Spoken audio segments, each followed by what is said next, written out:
long-term military strategies. Now, if this is what they're releasing to the public, then you better know that they've got some other more detailed stuff going on that they're not releasing to the public. But in this, they talk about what they're thinking about doing, maybe trends and everything's going to change over 30 years. And they talk about techniques of predicting these trends and setting up all these days in the population for like setting up these changing behaviour patterns. And then there's some crazy stuff in this document when they talk about how the population is going to change in 2020, 2030. And 2030 might be able to download information into people's brains from these chips. This is really saying this. And talk about, you know, I mean, you might have older members of the population, you know, get like pretty much accept to be kill themselves. What you call that? Euthanasia. Euthanasia. They talk about this. You can read through this document. They talk about all these ideas in terms. And they say, you know, the population just won't be bothered to look here. And if people want to have a look and pass through that, there's some amazing stuff in that. And that's available on CD, it's available online, it's publicly available, and you can read through it.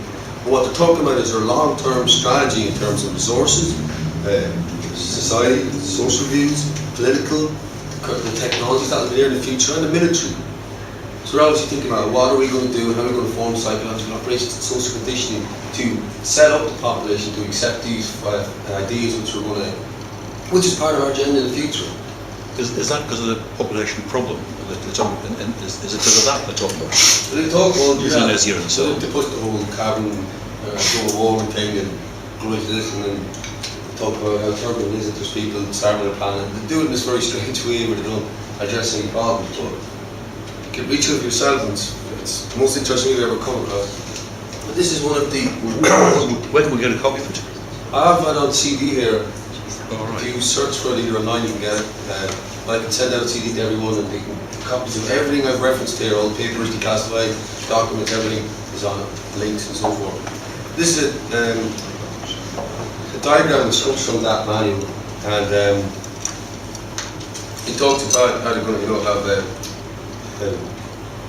forward thinking of trends and how they can predict with computer models how the population is going to react in the future. So if you have a point here now and in the future with their models, they can sort of toggle where things might be maybe in an alternative or plausible. So the more accurate their models, they can the more accurate the social conditioning, they can predict what the population's behaviour patterns will be like in the future.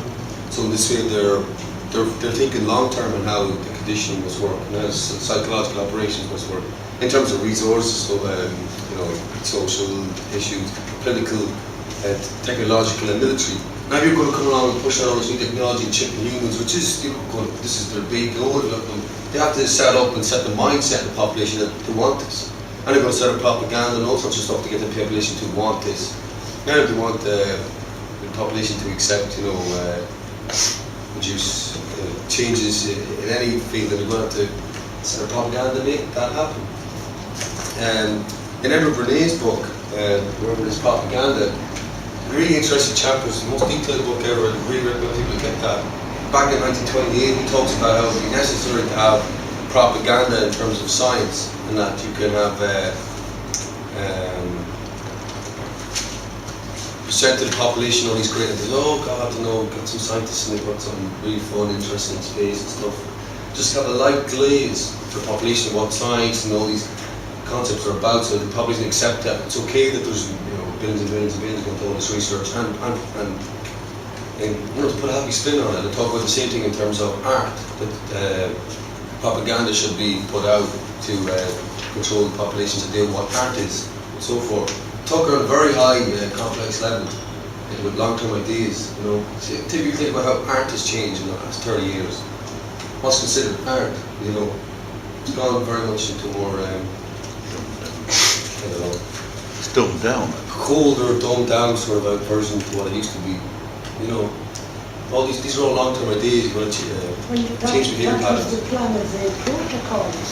Yeah. They said bring art down where we thought art was a thing of beauty, and now just look around at the public statues. Just look, yeah, completely. See the shopping trolleys and stranded DNA on there.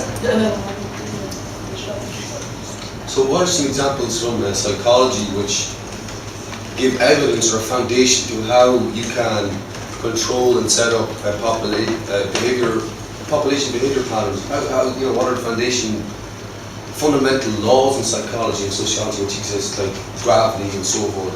You know. Well, there's some like the Solomon Asch conformity experiments. Massive fundamental experiment came in the 50s. What it was about was exploring how people as a group conform to certain ideas based on group pressure. And what it done was they got a group of people in a room, and there was only one person was being tested and everyone else was in on the test came along. And the person who was being tested, they had this, they put this sheet up with a line and then other lines, A, B, C, D, A, B, C. And then everyone had to go along the line saying which A, B or C they thought matched the length of the line on the right. And at the start they were all honest, you know, the people who were playing along said, you know, having the person who's been tested at the very end, they all said, you know, the correct answer, B, B, B, B, B, B, B. The person said B, well, you know, B, B, B, B. And this was happening. And then discovered that if the people who were in on it intentionally changed and they said C, and they said C, C, C, C, C, C, C, C, C, and the person who's been tested changed their opinion automatically and said C. They conformed, even though they knew themselves it was wrong, but they didn't want it to look to be stupid, so they would conform.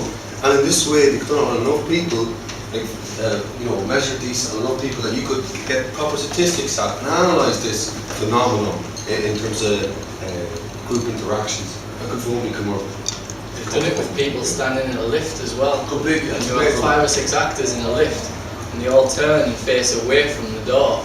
Someone gets in and we're like, Automatically. where are all these people staring at the wall for? And then they slowly come round and they're staring at the wall. Dom Jolly, in fact, That's a I think it complete was. example of it, Don't know yeah. if anyone remembers Dom Jolly, Yeah. the comedy It's show. called the conformity wave as well, where you can show in slow motion if you do a raise of hands in a like football stadium. It ripples up from the front backwards. It doesn't happen the other way around because people can't see what everyone else is doing when you do it the other way around. But as soon as they go, who's for this? If everyone starts putting their hands up, it ripples. Everybody else puts their hands up just to conform with it. It's a fundamental law in psychology and human behaviour that people conform. So when you know this and you understand it, then you can use it and you can manipulate it to your own good. You know what I mean? Then another one, which there's the link to the original paper from Solomon Asch, dealing with conformity, and that's been repeated so many times and verified. The Stanley Milgram experiments, which are the obedience to authority experiments, very interesting, in the 1960s at Stanford University, study of destructive obedience. So what they were doing was, they were going to test one person and see how much they would obey to authority. They got the person and sat them down beside a piece of equipment which supposedly was going to shock with an electric current someone hidden in another room because they could hear. The person in the other room was an actor.